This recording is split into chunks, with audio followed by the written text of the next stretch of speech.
Hello and welcome back to another Zatu Games review with me, Tom, from the Honest Meeple.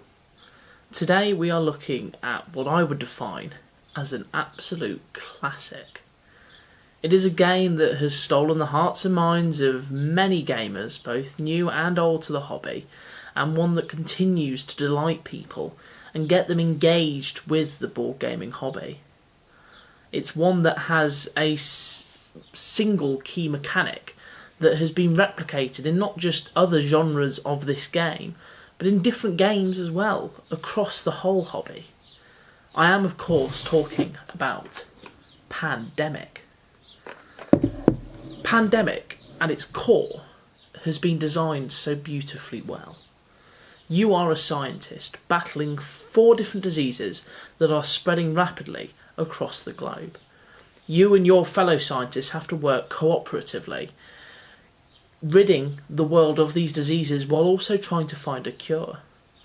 That cure is found once the players have got enough cards of that certain disease to use to cure it. It keeps you on your toes. You have to constantly work and change your strategy. That's the key thing. Once you've played this game, you can play it again all over again. And you will have to use a different strategy, I guarantee it. It's an ever-changing environment within this game. Let me show you how to play really quickly. It's really simple. Firstly, you lay out your game board. As you can see, it's a map of the globe with various different cities on.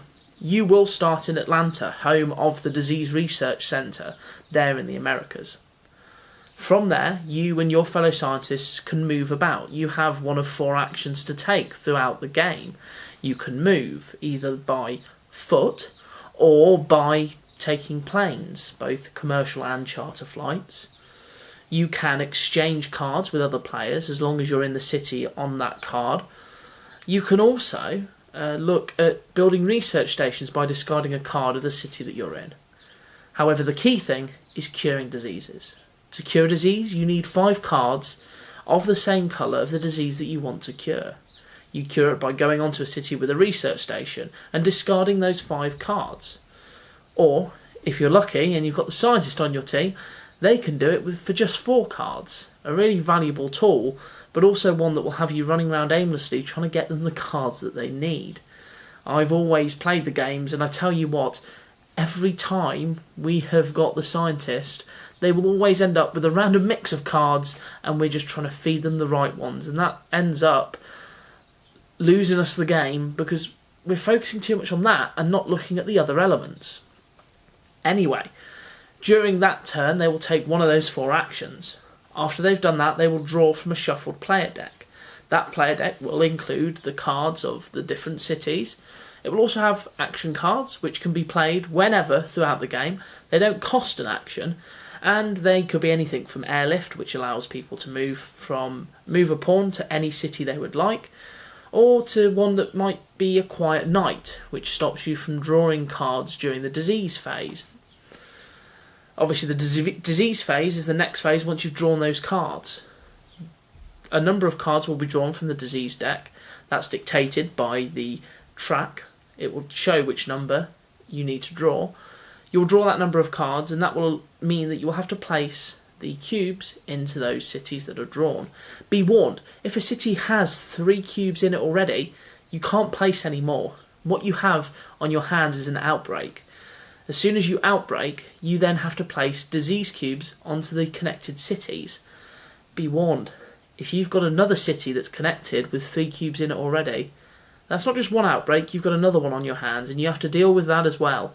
The outbreak track will increase along with the amount of cubes on the board. If you run out of disease cubes, you lose the game.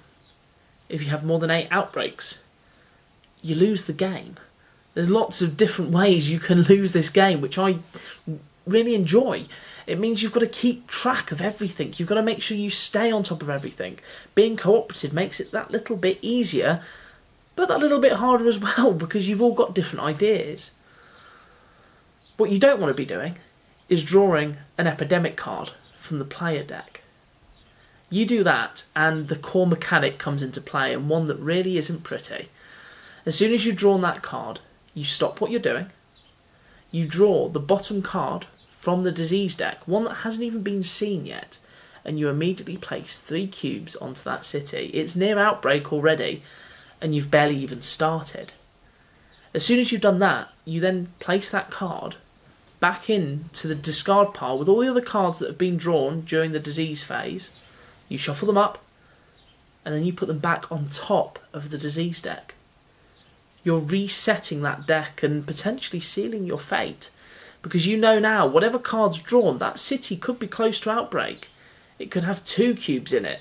It may even have 1, but you're adding disease to that city. Yes, you might have a bit of an overview of knowing what's coming next, but while you've got that information, if you can't do anything, you just know your demise. This key mechanic is so beautifully engineered to keep people guessing and keep people on their toes. It's one that has been replicated numerous times since the release of Pandemic, and one that I think is one of my favourites. It's that kind of growing urgency that you get with it that I really enjoy. And that's Pandemic in a really small nutshell. There are numerous ways to lose, as I mentioned. You could run out of disease cubes. You could have eight or more outbreaks. You could potentially run out of cards in the player deck. I've never had that before, but if you do that, you lose. And that just has another element to the game, another thing to look out for, and why this box will always find its way back to my table. It's interesting and a testament to this game that so many other games have been formed around the basis of this. Take Pandemic Legacy Season 1. That is currently one of the top games regarded by players across the globe, and one that I've only recently got into. Legacy games to me were a bit of a, I don't know how I feel about that. But after playing it, I just want more. It takes everything that's good about the original Pandemic and kind of wraps it up into a package that is a mystery to everyone. Your game will always be different, and you go over a storyline. It's not like any other game you'll play, and it's one that I strongly recommend alongside this. It's testament to this game that this is always in the top 20, hence why I'm reviewing it. It's one that will always always get the new and old players enjoying a board game. And it's one that, if you haven't played it, I implore you to try. It is available now, alongside many others, on the Zatu Games website at zatu.co.uk. If you fancy picking this game up, you can use Honest Meeple 5 to get 5% off at checkout. I hope you've enjoyed this review, and I think many will agree that Pandemic is a game that got them into gaming and into the hobby. And I hope you use it too, to get into this fantastic, expansive hobby that is ever growing.